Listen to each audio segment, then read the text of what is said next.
ছাড়া মানুষ করছি। একটা ছেলে একটা মেয়ে, আমার মেয়েটা অনার্সে পড়ে, এবার ছেলেটা ইন্টারে পড়তে এবার অনার্সে থাকতো।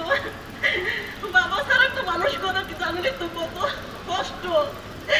কাজ করছি ফরাজি হসপিটালে, সামান্য একটা চাকরি করছি। পড়াশোনার পাশাপাশি আমার ছেলেটাও জব করছিল। তো অনেক স্বপ্ন ছিল আমার ছেলেটা, আর অনেক শৌখিন ছিল ছোটবেলার থেকে। স্বপ্ন ছিল কারো ক্ষতি করে নাই, কারো লাগে মারামারি করে নাই। আপনার এই দেখেন ছবিটা, এই ছবিটা দেখলে তো বলবেন যে কত বড় একটা সুন্দর মানুষ ছিল। মনে করেন 3:30টায় একমাত্র মনে করেন আমাদের কাছে সরকার শিখেছে না নির্দেশে আমার সন্তান কত মার হাজার হাজার সন্তান মানলো, কিন্তু আর জানি কোনোদিন এরকম না হয় যে সরকার আসবে। কোনোদিন জানি একটা সুন্দর বাংলাদেশ চাই আমরা, কোনোদিন জানি মার বুক খালি না হয়। আর মনে করেন আমার বুকে অনেক ব্যথা, অনেক কষ্ট, আমার কোনো মনে করেন কোনো ভাষা নাই কথা বলার। আজকে আমার মেয়েটাও পাগল, মনে করেন সারাক্ষণ কান্না করে, আর আমি তো রাত্রে ঘুমাইতে পারি না। যারা মা যারা বাবা এরা বলবে যে সন্তান হারার ব্যথা কি। 22 বছর বাবা ছাড়া মানুষ করছি, এই সন্তানটা এখন সত্য দেখেছে মা আর কষ্ট করা লাগবে না, অনেক কষ্ট করছো মা।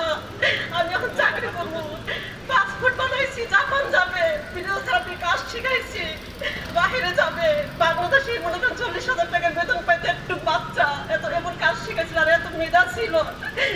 মা তোমার সুখের দিন আসছে, সব সুখ আবার শেষ করে দিচ্ছে পেয়েছে সরকার শেখ হাসিনা।